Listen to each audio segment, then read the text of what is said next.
مسائل میں گھرا خان کیا بن پائے گا پھر سے وزیر اعظم پاکستان؟ خان کے کھیل کے میدان سے اقتدار کے ایوانوں تک کا سفر، عروج زوال کی مکمل داستان۔ سنیے قصہ خانی سید آصف علی کی زبان۔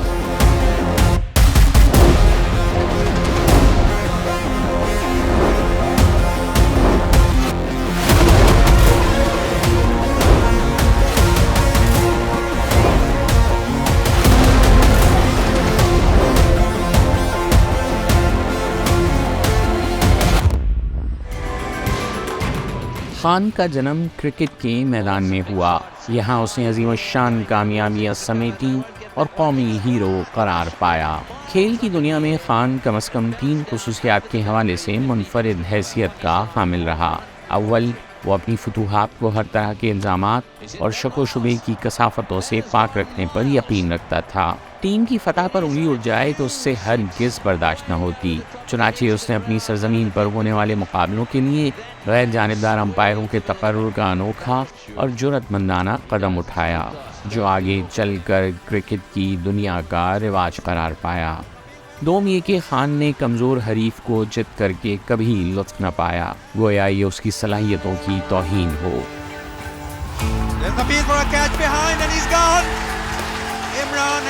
اپنے میدانوں پر کارکردگی دکھانا اس کے نزدیک کوئی کارنامہ نہ تھا۔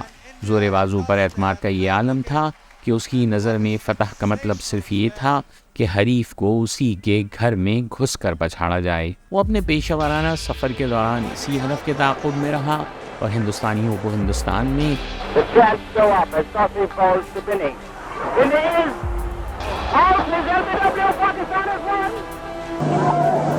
اور انگریز کو انگلستان میں ہرا کر ہی دم لیا۔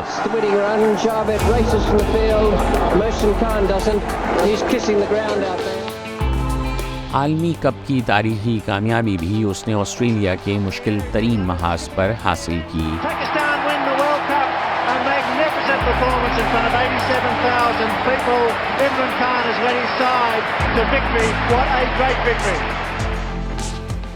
خان کی تیسری منفرد خصوصیت اس کی انکساری تھی۔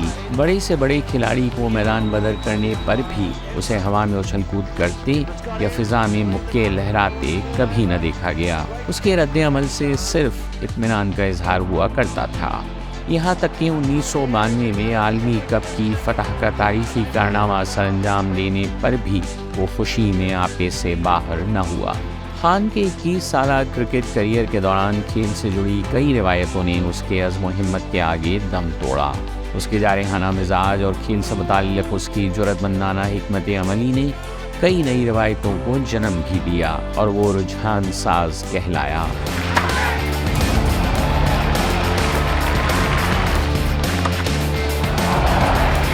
Glorious stroke there from Imran Khan. اس ضمن میں غیر جانبدار امپائروں کا تقرر تو ایک مثال ہے ہی، اس کے علاوہ محدود اوورز کے مقابلوں میں لیگ سپنر کو متعارف کرانے کا سہرا بھی خان ہی کے سر جاتا ہے۔ ایک وقت تھا جب لیگ سپنر صرف ٹیسٹ میچوں ہی تک محدود تھے اور ایک روزہ مقابلوں میں ان کی شمولیت ایک مہنگا اور غیر محفوظ سودا تصور کیا جاتا تھا۔ لیکن خان نے 1983 کے عالمی کپ کے لیے لیگ سپنر عبدالقادر کو قومی ٹیم میں شامل کیا اور عبدالقادر نے اپنے پہلے ہی میچ میں 4 وکٹیں حاصل کر کے 50 اوورز کے مقابلوں میں لیگ سپنر کی اہمیت ثابت کر ڈالی۔ Well caught. It's a catch, yes it is. It's well bowled and well caught. وہ دن ہے اور آج کا دن۔ کرکٹ کے کھیل کی کوئی بھی شکل ہو، لیگ سپنر ٹیم کے لیے لازم و ملزوم سمجھا جاتا ہے۔ Oh, what a catch. He put one down earlier that was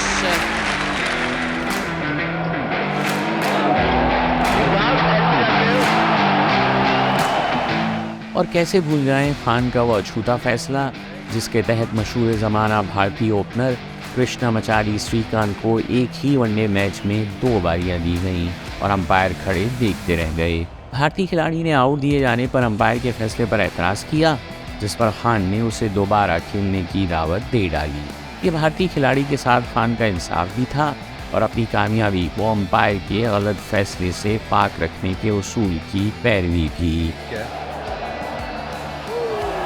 And now he's gone, this time out. Caught behind. Well bowled by Carl Yunus. 21 برس تک شاندار کامیابیاں سمیٹنے اور دنیا بھر میں ملک و قوم کا نام روشن کرنے کے بعد 1992 میں خان نے کھیل کے میدان کو خیر باد کہا اور سماجی خدمت کے مشکل سفر پر نکل کھڑا ہوا۔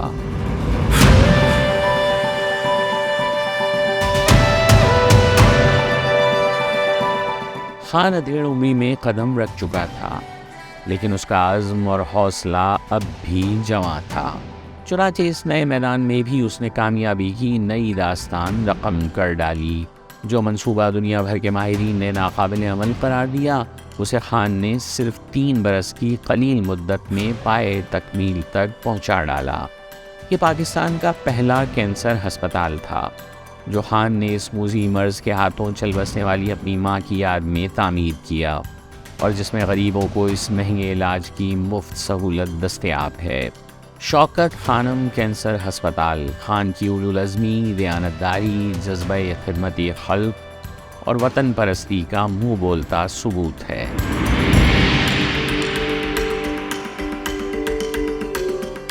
سماجی خدمت کے شعبے میں کامیابی اور عوام سے ملنے والے پیار نے خان کو ایک نئے محاذ پر لا کھڑا کیا۔ اس نے کچھ ہم خیال ساتھیوں کے ساتھ مل کر اپریل 1996 میں ایک سیاسی پارٹی کی بنیاد ڈالی اور عوام کے لیے کچھ کر گزرنے کا عزم لیے سیاست کے میدان میں کود پڑا۔ خان نے سیاست کا آغاز بھی دھواں انداز میں کیا اور روایتی سیاستدانوں کے خلاف ابتدا ہی سے جارحانہ حکمت عملی اختیار کی۔ 2 دفعہ بیوقوف بن چکے ہیں، بے نظیر کو آپ نے پہلی دفعہ آزمایا، آصف زرداری نے چوری شروع کر دی۔ تاہم وہ اپنے پہلے سیاسی امتحان میں بری طرح ناکام رہا۔ فروری 1997 میں ہونے والے عام انتخابات میں نون لیگ اور پیپلز پارٹی جیسی آزمودہ کار سیاسی جماعتوں کے مقابلے پر اس کی جماعت پاکستان تحریک انصاف ایک نشست بھی نہ جیت سکی۔ خود اسے قومی اسمبلی کی 5 سیٹوں پر ہزیمت ناک شکست کا سامنا کرنا پڑا۔ اس کی جماعت سیاسی سپر سٹار سے خالی تھی، جبکہ مخالفین کی صفوں میں بڑے بڑے سیاسی کھلاڑی موجود تھے۔ تاہم آنے والے چند برسوں میں اتنا ضرور ہوا کہ 2002 کے عام انتخابات میں خان کم از کم خود قومی اسمبلی کی ایک نشست جیت کر پارلیمانی سیاست کا حصہ بن گیا۔ ملک میں آمریت کا راج تھا، بے نظیر بھٹو اور نواز شریف جلا وطن تھے۔ خان نے سیاسی خلا کا بھرپور فائدہ اٹھایا۔ اس نے اپنی توپوں کا رخ جنرل پرویز مشرف اور ان کے ساتھیوں کی طرف موڑ دیا۔ Because that means that General Musharraf would have got away with violating the Constitution. تاہم سن 2000 کی رہائی انتخابی میدان میں خان کے لیے خاطر خواہ کامیابی نہ لا سکی۔ البتہ اس دوران میڈیا کی مدد سے وہ اپنا سیاسی منشور گھر گھر پہنچانے میں ضرور کامیاب ہوا۔ بے نظیر دنیا سے رخصت ہوئیں اور مشرف اقتدار سے۔ اب آصف علی زرداری اور نواز شریف اس کا ہدف تھے اور اقتدار اس کی منزل۔ اس نے اپنی سیاسی جدوجہد تیز کر دی اور پھر اس کی سیاسی زندگی میں 30 اکتوبر 2011 کا وہ دن بھی آیا جب مینار پاکستان کا وسیع و عریض احاطہ اس کے حامیوں کے لیے چھوٹا پڑ گیا۔ بس یہیں سے خان کی جماعت ملک کی سیاسی افق پر تیسری قوت تسلیم کر لی گئی اور یہیں سے اس کا اصل امتحان شروع ہو گیا۔ 15 سال ہم نے کوشش کی کہ پاکستان میں ایک تبدیلی آئے، اور یہ جو 2 جماعتوں کی پارٹنرشپ لگی ہوئی تھی اس کو ہم توڑ دیں۔ عوامی مقبولیت کی سند کیا ملی؟ خان کی تقریر میں روانی بھی آ گئی اور اس کا جوش خطابت بھی بڑھتا گیا۔ سیاسی شہرت کی رو میں بہتا خان بے تکان بولتا، ساری قوم کو آج کہتا ہوں کہ ہم کسی صورت ان چوروں کو اور امریکنوں کے غلاموں کو ہم قبول نہیں کریں۔ وہ سیاسی نعروں اور عوامی فلاح کے وعدوں کا انبار لگاتا جاتا اور عوام اس سے امیدیں باندھتے جاتے۔ غریب طبقے کے لیے مالی تحفظ کا نظام، عوامی فلاح کے منصوبے، سستی بجلی، گیس اور تیل، ارزاں اشیاء صرف، صحت اور تعلیم کی اعلیٰ سہولیات، یکساں نظام تعلیم، عوام کے جان و مال کا تحفظ، سہل اور سستا انصاف، آزاد عدلیہ، 90 روز میں ملک بھر سے بدعنوانی کا خاتمہ، بلا تفریق احتساب، غیر سیاسی پولیس، اختیارات کی نچلی سطح تک منتقلی، کم خرچ حکومت، مختصر کابینہ، صاف شفاف عمال، لائق افسر شاہی، فعال انتظامی مشینری، ہر شعبے میں میرٹ کی پاسداری، حقیقی جمہوریت، پارلیمانی بالادستی، انسانی حقوق کا تحفظ، آزاد میڈیا، خود مختار ریاست، عالمی سطح پر سبز پاسپورٹ کی حرمت، کشکول سے نجات، پھلتی پھولتی معیشت، بیمار صنعتوں کا احیاء، ادارہ جاتی اصلاحات، سرکاری اثاثوں کی نجکاری کی پالیسی کا خاتمہ، ٹیکسوں کی وصولیابی کا شفاف نظام، برآمدات کا فروغ، غیر ملکی سرمایہ کاری میں اضافہ اور نہ جانے کیا کیا۔ یہ تھا خان کے سپنوں کا پاکستان، خان کا نیا پاکستان، اس کی ریاست مدینہ۔ وہ سیاست دان ہی کیا جو بلند و بانگ دعوے کرنا نہ جانے، لیکن جب خان بولتا تو لوگ غور سے سنتے اور اس پر یقین کرتے۔ عوامی پذیرائی حاصل ہوئی تو خان پس پردہ مقتدر قوتوں کی نظر التفات کا بھی حقدار ٹھہرا۔ ہوا کا رخ دیکھ مخالف صفوں میں موجود کئی سیاسی پہلوان اس سے آ ملے، تاہم اس امتزاج کا جادو انتخابی میدان میں سر چڑھ کر بول نہ پایا۔ مئی 2013 کے عام انتخابات میں خان اور اس کے ساتھیوں نے روایتی سیاست کے مضبوط بت کو کاری ضرب ضرور لگائی، لیکن وہ اسے ڈھیر نہ کر سکے۔ اقتدار کی یہ دوڑ نون لیگ کے نام رہی اور نواز شریف تیسری مرتبہ وزیر اعظم منتخب ہوئے۔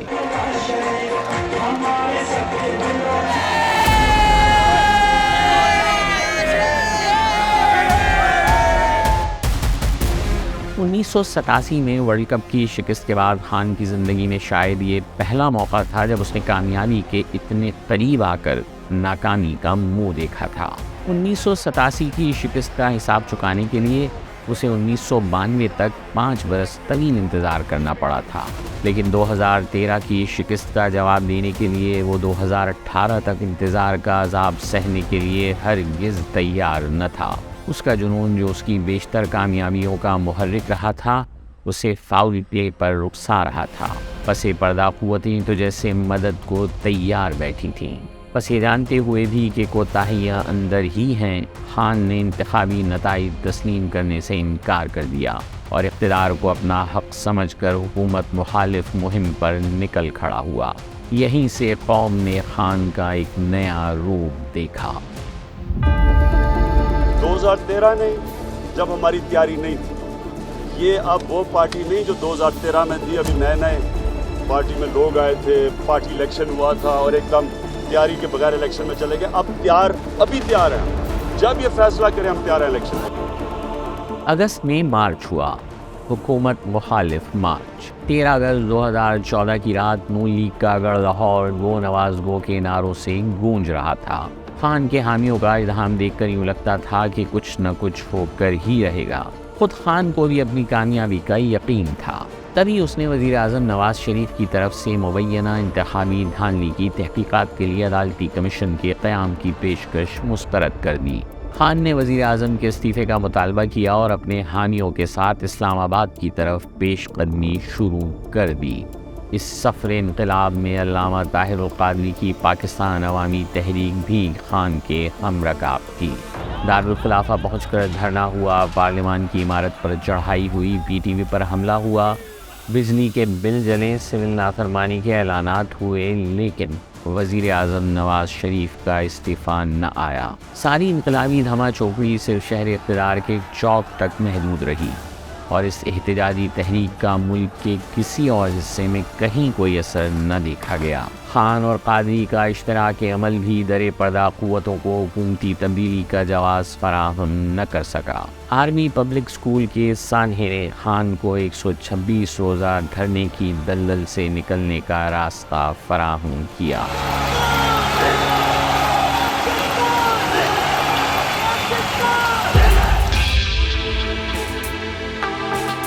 خان نے اعلان کیا کہ اب اس کی تمام تر توانائی خیبر پختونخوا کو مثالی صوبہ بنانے میں صرف ہوگی۔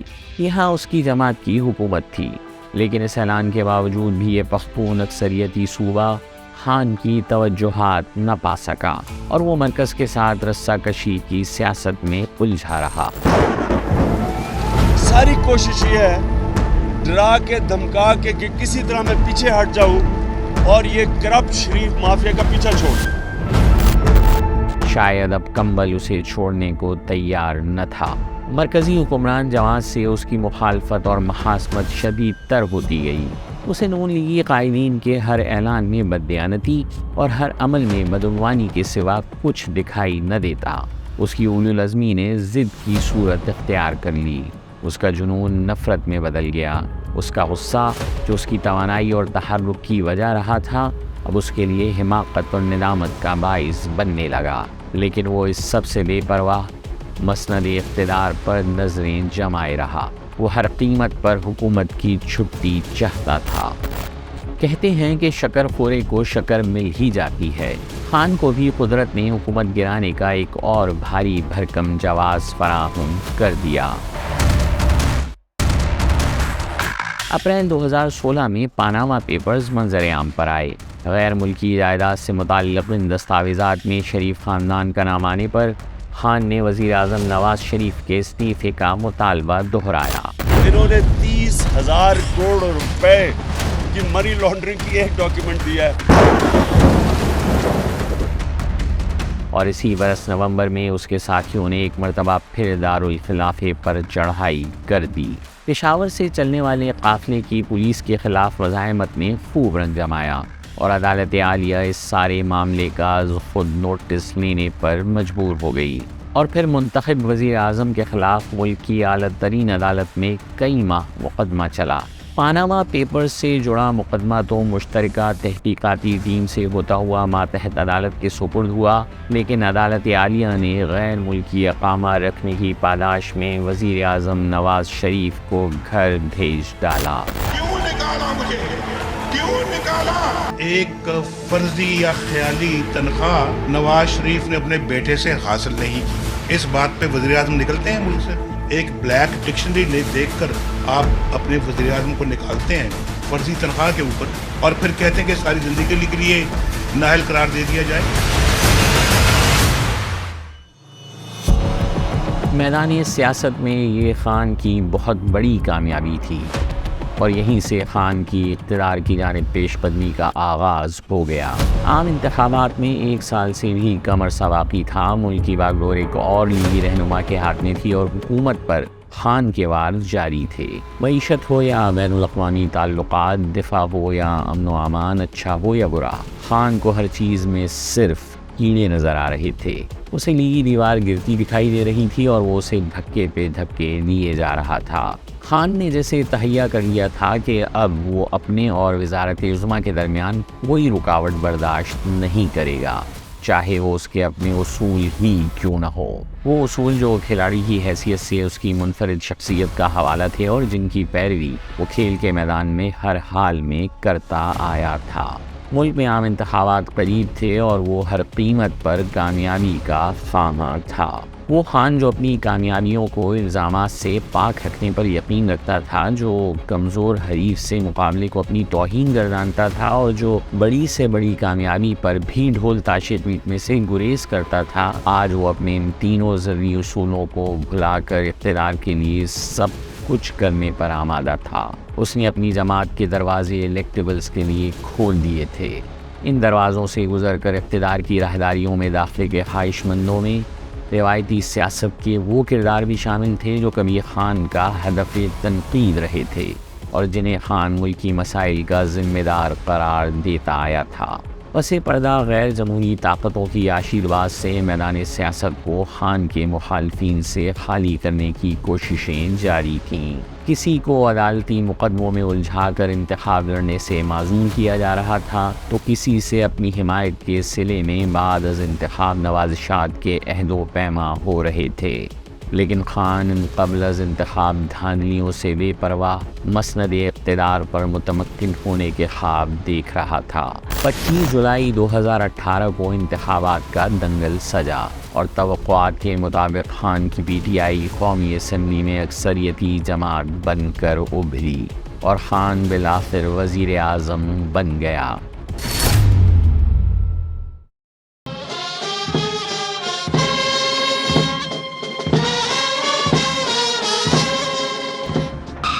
خان اپنی 22 سالہ سیاسی جدوجہد کے نتیجے میں اقتدار کے سنگھاسن پر تو براجمہ ہو گیا، لیکن اس کامیابی کو ممکن بناتے بناتے وہ اپنے ذرعی اصولوں کو قربان کر بیٹھا۔ وہ خان جس نے اپنے پورے کرکٹ کریئر کے دوران ایک متنازع وکٹ تک قبول کرنا گوارا نہ کیا، اس نے بلا پس و پیش متنازع وزارت عظمیٰ ہتھیا لی۔ وہ خان جس کا ضمیر بھارتی کھلاڑی سری کانت کے نحیف سے زبانی احتجاج کا بوجھ برداشت نہ کر سکا، وہ آر ٹی ایس کی اچانک بندش پر اٹھنے والی آوازوں کے شور سے بے پرواہ سلیکٹڈ پی ایم کا لیبل سجائے حکمرانی میں مگن رہا۔ اور تو اور اقتدار کی محبت میں خان نے عدم اعتماد کی تحریک سے بچنے کے لیے قومی اسمبلی کی تحلیل کے غیر آئینی اقدام تک سے گریز نہ کیا۔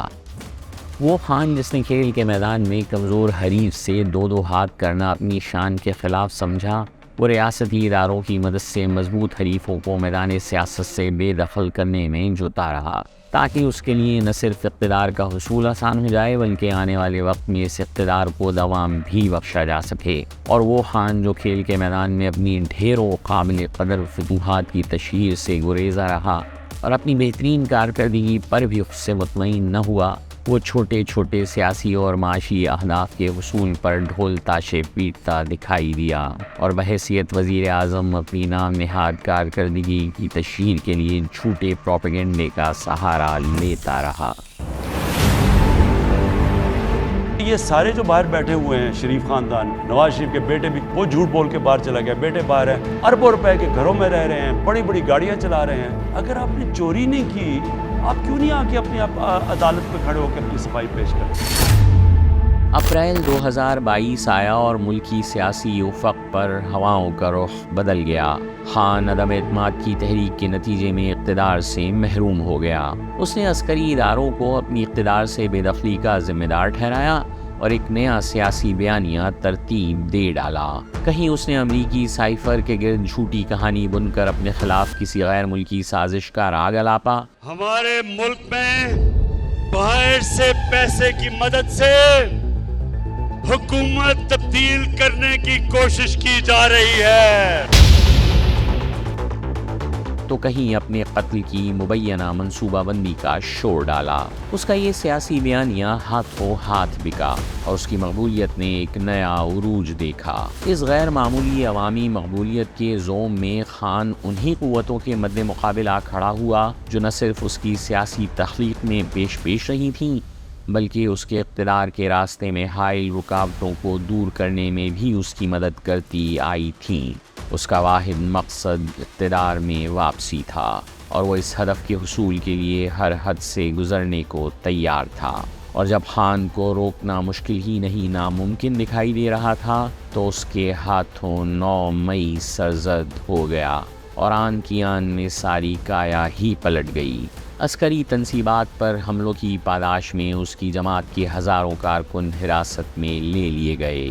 خان کے دیرینہ ساتھی ایک ایک کر کے اس کا ساتھ چھوڑ گئے اور اس کی جماعت خزاں رسیدہ پتوں کی طرح بکھر گئی۔ اب صورتحال یہ ہے کہ عرصے سے سرد خانے میں پڑے عدالتی مقدمات کھل چکے ہیں اور خان کو ریاست سے بغاوت کے الزامات کا سامنا بھی کرنا پڑ سکتا ہے۔ وہ زمان پارک جہاں ہمہ وقت میلے کا سما رہتا تھا وہاں اب ویرانیوں کے ڈیرے ہیں اور خان اپنی اہلیہ بشرا بی بی کے ہمراہ اپنی اس آبائی رہائش گاہ تک محدود ہو کر رہ گیا ہے۔ بالکل ایسے جیسے ہٹلر اپنے آخری ایام میں ایوا براؤن کے ساتھ ایک فوجی بنکر تک محدود ہو کر رہ گیا تھا۔ اب جیل یا جلاوطنی خان کا مقدر دکھائی دے رہا ہے۔ سچ تو یہ ہے کہ خان نے کرکٹ کا کھیل ایمانداری، اصول پسندی، اعلیٰ ظرفی، وزاداری، انکساری اور وقار کے ساتھ کھیلا۔ اگر اس نے سیاست کا کھیل بھی اسی انداز سے کھیلا ہوتا تو بھلے ہی وہ وزیر اعظم نہ بن پاتا۔ وہ ملکی سیاسی منظرنامے پر روایت شکنی، اصول پسندی، صداقت اور امانت کی وہ چھاپ چھوڑ جاتا جو ملک میں سیاسی چال چلن کا رخ بدل کر رکھ دیتی۔